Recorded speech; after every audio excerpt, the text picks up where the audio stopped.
ആകാശവാണി.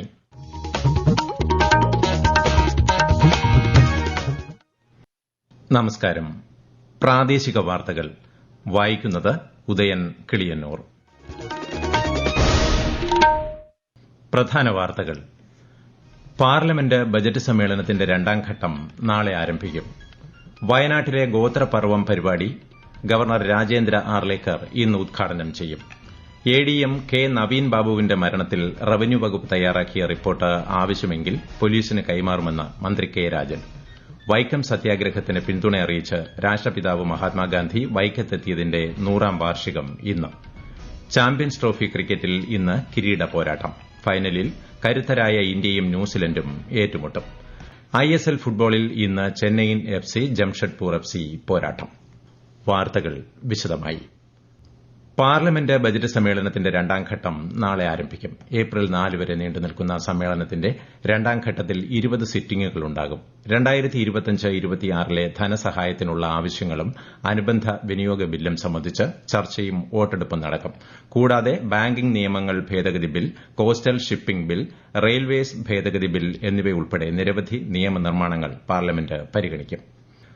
പ്രധാനമന്ത്രി നരേന്ദ്രമോദിയുടെ 2 ദിവസത്തെ മൌറീഷ്യസ് സന്ദർശനത്തിന് മറ്റന്നാൾ തുടക്കമാകും. മൌറീഷ്യസിന്റെ ദേശീയ ദിനാഘോഷങ്ങളിൽ മുഖ്യാതിഥിയായി ശ്രീ മോദി പങ്കെടുക്കും. കൂടാതെ മൌറീഷ്യസ് പ്രസിഡന്റുമായും പ്രധാനമന്ത്രിയുമായും അദ്ദേഹം ചർച്ച നടത്തും.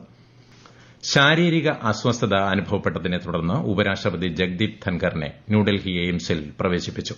ശ്രീ ധൻഖറിന്റെ ആരോഗ്യനില തൃപ്തികരമാണെന്ന് ആശുപത്രി അധികൃതർ അറിയിച്ചു. ഗവർണർ രാജേന്ദ്ര ആർലേക്കർ ഇന്ന് വയനാട്ടിൽ വിവിധ ഗോത്ര സംഘടനകളുടെ സംയുക്ത ആഭിമുഖ്യത്തിൽ സംഘടിപ്പിക്കുന്ന ഗോത്രപർവം പരിപാടി കൽപ്പറ്റയിൽ അദ്ദേഹം വൈകുന്നേരം ഉദ്ഘാടനം ചെയ്യും. കൂടാതെ ജില്ലയിൽ വിവിധ പരിപാടികളിലും അദ്ദേഹം പങ്കെടുക്കും. ഗോത്ര ജനത അനുഭവിക്കുന്ന പിന്നോക്കാവസ്ഥ തുടച്ചു നീക്കുന്നതിനുള്ള സ്ഥായിയായ പരിശ്രമത്തിന് തുടക്കം കുറിച്ചാണ് ഗോത്രപർവം പരിപാടി സംഘടിപ്പിക്കുന്നത്. എഡിഎം കെ നവീൻ ബാബുവിന്റെ മരണവുമായി ബന്ധപ്പെട്ട് ലാൻഡ് റവന്യൂ ജോയിന്റ് കമ്മീഷണർ തയ്യാറാക്കിയ റിപ്പോർട്ട് ആവശ്യമെങ്കിൽ പോലീസിന് കൈമാറുമെന്ന് റവന്യൂ മന്ത്രി കെ രാജൻ.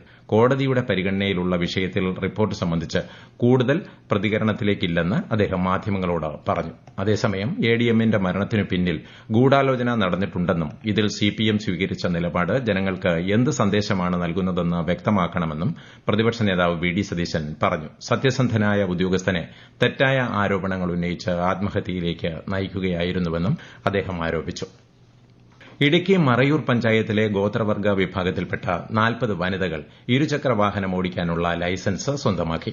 കനവ് പദ്ധതിയിലൂടെ നടത്തിയ പരിശീലനത്തിന് ഒടുവിലാണ് ഇവർ ലൈസൻസിന് അർഹരായത്. ആകാശവാണി ഇടുക്കി ജില്ലാ പ്രതിനിധി രതീഷ് കൃഷ്ണ തയ്യാറാക്കിയ റിപ്പോർട്ട്. സ്ത്രീ ശാക്തീകരണം ലക്ഷ്യമിട്ട് മറയൂർ പഞ്ചായത്തിലെ 24 ഗോത്രവർഗ കുടികളിലെ വനിതകൾക്കായാണ് മോട്ടോർ വാഹന വകുപ്പിന്റെ സഹകരണത്തോടെ കനവ് പദ്ധതി നടപ്പിലാക്കിയത്. സംസ്ഥാനത്ത് ആദ്യമായാണ് ഗോത്രവർഗ വനിതകൾക്കായി ഇത്തരമൊരു പദ്ധതി നടപ്പാക്കുന്നത്. ഡ്രൈവിംഗ് പരിശീലനത്തിനായി ഫീസ് ഇനത്തിലടക്കേണ്ട തുക സ്പോൺസർഷിപ്പ് വഴി കണ്ടെത്തി. സിലബസ് അനുസരിച്ചുള്ള ശാസ്ത്രീയ പഠന സൌകര്യങ്ങൾ മറയൂരിൽ വെച്ച് നൽകി. മലയാളത്തിലും തമിഴിലും ലേണേഴ്സ് പഠന സൌകര്യങ്ങൾ ഒരുക്കി. എറണാകുളത്ത് നിന്ന് കൊണ്ടുവന്ന ഡ്രൈവിംഗ് സിമുലേറ്ററിലും പരിശീലനം നൽകി. തുടർന്ന് നടത്തിയ ഡ്രൈവിംഗ് ടെസ്റ്റിൽ 43-ൽ 40 പേരും വിജയിച്ച് ലൈസൻസ് കരസ്ഥമാക്കി.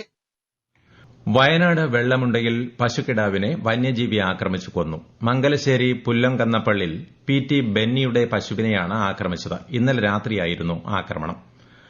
കണ്ണൂർ മൊകേരി പഞ്ചായത്തിലെ വള്ളിയായിൽ കാട്ടുപന്നി ആക്രമണത്തിൽ കർഷകൻ മരിച്ച പശ്ചാത്തലത്തിൽ ടാസ്ക് ഫോഴ്സ് രൂപീകരിച്ചു. ഇന്ന് രാവിലെ മുതൽ കാട്ടുപന്നികളെ പിടികൂടുന്നതിനായി തെരച്ചിൽ ആരംഭിച്ചു.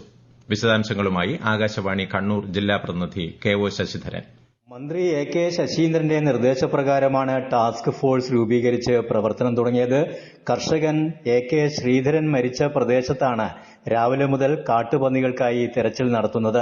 KP മോഹനൻ MLAയുടെ നേതൃത്വത്തിൽ അംഗീകൃത ഷൂട്ടർമാരുടെ സഹായത്തോടെയാണ് തിരച്ചിൽ ആരംഭിച്ചിട്ടുള്ളത്.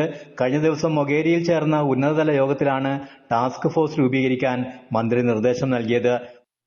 നിലമ്പൂരിൽ കാട്ടാന ആക്രമണം. ഒരു വീടിന്റെ ഗേറ്റും മതിലും തകർത്തു. നിലമ്പൂർ അകമ്പാടത്താണ് സംഭവം. ഇല്ലിക്കൽ ആദിലിന്റെ വീടിന് നേരെയാണ് ഇന്ന് പുലർച്ചെ കാട്ടാനകളുടെ ആക്രമണമുണ്ടായത്. ഈ വാർത്തകൾ ആകാശവാണിയിൽ നിന്ന്. ആകാശവാണി വാർത്തകളും വാർത്താ അധിഷ്ഠിത പരിപാടികളും all India radio news Thiruvananthapuram YouTube ചാനലിലും @all India radio news Thiruvananthapuram Facebook പേജിലും AIR ന്യൂസ് തിരുവനന്തപുരം ഇൻസ്റ്റഗ്രാം അക്കൌണ്ടിലും @AIR ന്യൂസ് TVM X ഹാൻഡിലും ലഭ്യമാണ്. സിപിഐഎം സംസ്ഥാന സമ്മേളനത്തിന് ഇന്ന് സമാപനം. പ്രതിനിധി സമ്മേളനത്തിൽ നയരേഖയിന്മേലുള്ള ചർച്ചകൾക്ക് മുഖ്യമന്ത്രി പിണറായി വിജയൻ മറുപടി നൽകുകയാണ്. റിപ്പോർട്ട് അംഗീകരിക്കൽ, സംസ്ഥാന കമ്മിറ്റി തെരഞ്ഞെടുപ്പ്, പാർട്ടി കോൺഗ്രസ് പ്രതിനിധികളുടെ തെരഞ്ഞെടുപ്പ് എന്നിവ തുടർന്ന് നടക്കും. ഉച്ചയ്ക്ക് ശേഷം റെഡ് വാളണ്ടിയർ മാർച്ച് നടക്കും. വൈകിട്ട് ആശ്രാമം മൈതാനത്ത് നടക്കുന്ന പൊതുസമ്മേളനം പ്രകാശ് കാരാട്ട് ഉദ്ഘാടനം ചെയ്യും. തിരക്ക് കണക്കിലെടുത്ത് ഉച്ച മുതൽ കൊല്ലം നഗരത്തിൽ പോലീസ് ഗതാഗത ക്രമീകരണം ഏർപ്പെടുത്തിയിട്ടുണ്ട്.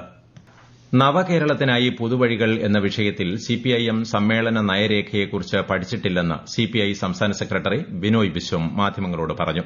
വികസനത്തിനു വേണ്ടിയുള്ള മൂലധന നിക്ഷേപത്തിൽ എതിർപ്പില്ലെന്നും സമൂഹത്തിന്റെ പുരോഗതിക്കും ജനജീവിതത്തിനും ഗുണകരമാകും എങ്കിൽ അതിനെ ആശ്രയിച്ചായിരിക്കും നിലപാടുകളെന്നും അദ്ദേഹം വ്യക്തമാക്കി. വൈക്കം സത്യാഗ്രഹത്തിന് പിന്തുണ അറിയിക്കുന്നതിന് രാഷ്ട്രപിതാവ് മഹാത്മാഗാന്ധി വൈക്കം സന്ദർശിച്ചതിന്റെ 100ാം വാർഷികം ഇന്ന്. ആ ചരിത്ര നിമിഷത്തെക്കുറിച്ച് ആകാശവാണി കോട്ടയം ജില്ലാ പ്രതിനിധി ടോം മാത്യു തയ്യാറാക്കിയ റിപ്പോർട്ടിലേക്ക്. 1925 മാർച്ച് 9-നാണ് മഹാത്മാഗാന്ധി കൊച്ചിയിൽ നിന്ന് ബോട്ടിൽ വൈക്കത്തെത്തുന്നത്. അവിടെ നിന്ന് വൈക്കം സത്യാഗ്രഹ ആശ്രമത്തിലെത്തി സത്യാഗ്രഹികളെ അഭിസംബോധന ചെയ്തു. 10-ാം തീയതി സന്നദ്ധഭടന്മാരുടെ ഭജനയിൽ പങ്കെടുത്തു. ഉച്ചകഴിഞ്ഞ് വൈക്കം ക്ഷേത്രാധികാരികളായ ഇണ്ടംതുരുത്തി മനയിലെത്തി ചർച്ച നടത്തിയെങ്കിലും പരാജയപ്പെട്ടു. വൈക്കത്തു നിന്ന് ആലപ്പുഴയിലേക്കും അവിടെ നിന്ന് ശിവഗിരിയിലേക്കും പോയ ഗാന്ധിജി ശ്രീനാരായണ ഗുരുദേവനുമായി ചർച്ച നടത്തി. 1925 മാർച്ച് 8 മുതൽ 17 വരെ മഹാത്മാഗാന്ധി കേരളക്കരയിലുണ്ടായിരുന്നു. ചാമ്പ്യൻസ് ട്രോഫി ക്രിക്കറ്റിൽ ഇന്ന് കിരീട പോരാട്ടം. ഫൈനലിൽ കരുത്തരായ ഇന്ത്യയും ന്യൂസിലൻഡും ഏറ്റുമുട്ടും. ഉച്ചയ്ക്ക് 2:30 ദുബായിലാണ് മത്സരം. 3ാം കിരീടത്തിനായി ഇന്ത്യ ഇറങ്ങുമ്പോൾ 2ാം കിരീടമാണ് കിവീസ് ലക്ഷ്യമിടുന്നത്. കൂടുതൽ വിവരങ്ങളുമായി ആകാശവാണി പ്രതിനിധി സുരേഷ് ബാബു.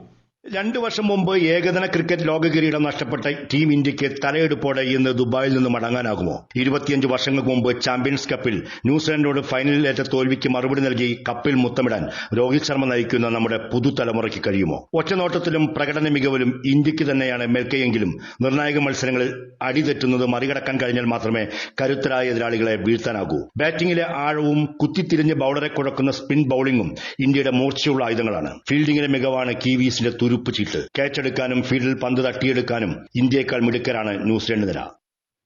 ISL ഫുട്ബോളിൽ ഇന്ന് ചെന്നൈ ജവഹർലാൽ നെഹ്റു സ്റ്റേഡിയത്തിൽ ചെന്നൈയിൻ FC ജംഷഡ്പൂർ FCയെ നേരിടും. മത്സരം വൈകുന്നേരം 7:30 ആരംഭിക്കും.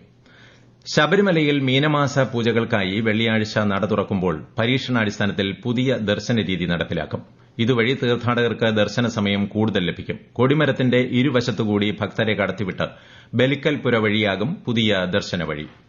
കാസർഗോഡ് പൈവള്ളികയിൽ നിന്ന് 1 മാസം മുമ്പ് കാണാതായ പെൺകുട്ടിയെയും യുവാവിനെയും കാടിനുള്ളിൽ തൂങ്ങിമരിച്ച നിലയിൽ കണ്ടെത്തി. ഇന്ന് രാവിലെ പോലീസും നാട്ടുകാരും സംയുക്തമായി നടത്തിയ തെരച്ചിലിലാണ് ഒരേ മരത്തിൽ തൂങ്ങിമരിച്ച നിലയിൽ കണ്ടെത്തിയത്. താനൂരിൽ നിന്ന് കുട്ടികളെ കാണാതായ സംഭവത്തിൽ പോലീസ് അറസ്റ്റ് ചെയ്ത യുവാവിനെ റിമാൻഡ് ചെയ്തു. ഇടവണ്ണ ആലുങ്ങൽ വീട്ടിൽ അക്ബർ റഹീമിനെയാണ് 2 കേസുകൾ ചുമത്തി അറസ്റ്റ് ചെയ്തത്. കാണാതായ കുട്ടികളുമായി സാമൂഹിക മാധ്യമത്തിലൂടെ 4 മാസം മുമ്പാണ് ഇയാൾ പരിചയപ്പെടുന്നത്. താനാണ് കുട്ടികളെ കൊണ്ടുപോയതെന്ന് പ്രാഥമിക ചോദ്യം ചെയ്യലിൽ ഇയാൾ സമ്മതിച്ചിട്ടുണ്ട്. അതേസമയം കോടതി നിർദ്ദേശത്തെ തുടർന്ന് കുട്ടികളെ മലപ്പുറത്ത് കെയർ ഹോമിലേക്ക് മാറ്റി. ചിങ്ങവനം റെയിൽവേ മേൽപ്പാലത്തിലുണ്ടായ അപകടത്തിൽ വയോധിക ബസ് ഇടിച്ചു മരിച്ചു. നെല്ലിക്കൽ സ്വദേശിയായ അന്നാമ കുര്യാക്കോസാണ് ബസിൽ നിന്ന് ഇറങ്ങവെ അതേ ബസ് ഇടിച്ച് മരിച്ചത്. സംസ്ഥാനത്ത് ഉയർന്ന താപനില മുന്നറിയിപ്പ്. 6 ജില്ലകളിൽ ഇന്ന് താപനില സാധാരണയേക്കാൾ 2 മുതൽ 3 ഡിഗ്രി സെൽഷ്യസ് വരെ ഉയർന്നേക്കുമെന്ന് കേന്ദ്ര കാലാവസ്ഥാ വകുപ്പ് അറിയിച്ചു. കൊല്ലം, പാലക്കാട്, കോഴിക്കോട് ജില്ലയിൽ താപനില 37 ഡിഗ്രി സെൽഷ്യസ് വരെയും പത്തനംതിട്ട, തൃശൂർ, കണ്ണൂർ ജില്ലകളിൽ താപനില 36 ഡിഗ്രി സെൽഷ്യസ് വരെയും ഉയരാൻ സാധ്യത. പകൽ സമയങ്ങളിൽ സൂര്യപ്രകാശം നേരിട്ടേൽക്കുന്നത് ഒഴിവാക്കാനുള്ള മുൻകരുതൽ സ്വീകരിക്കണമെന്ന് സംസ്ഥാന ദുരന്ത നിവാരണ അതോറിറ്റി അറിയിച്ചു. പ്രധാന വാർത്തകൾ വീണ്ടും. പാർലമെന്റ് ബജറ്റ് സമ്മേളനത്തിന്റെ 2ാം ഘട്ടം നാളെ ആരംഭിക്കും. വയനാട്ടിലെ ഗോത്രപർവം പരിപാടി ഗവർണർ രാജേന്ദ്ര ആർലേക്കർ ഇന്ന് ഉദ്ഘാടനം ചെയ്യും. ADM കെ നവീൻ ബാബുവിന്റെ മരണത്തിൽ റവന്യൂ വകുപ്പ് തയ്യാറാക്കിയ റിപ്പോർട്ട് ആവശ്യമെങ്കിൽ പോലീസിന് കൈമാറുമെന്ന് മന്ത്രി കെ രാജൻ. വൈക്കം സത്യാഗ്രഹത്തിന് പിന്തുണയറിയിച്ച് രാഷ്ട്രപിതാവ് മഹാത്മാഗാന്ധി വൈക്കത്ത് എത്തിയതിന്റെ 100ാം വാർഷികം ഇന്ന്. ചാമ്പ്യൻസ് ട്രോഫി ക്രിക്കറ്റിൽ ഇന്ന് കിരീട പോരാട്ടം. ഫൈനലിൽ കരുത്തരായ ഇന്ത്യയും ന്യൂസിലൻഡും ഏറ്റുമുട്ടും. ISL ഫുട്ബോളിൽ ഇന്ന് ചെന്നൈയിൻ FC ജംഷഡ്പൂർ FC പോരാട്ടം. പ്രാദേശിക വാർത്തകൾ കഴിഞ്ഞു. അടുത്ത വാർത്താ പ്രക്ഷേപണം 12:50.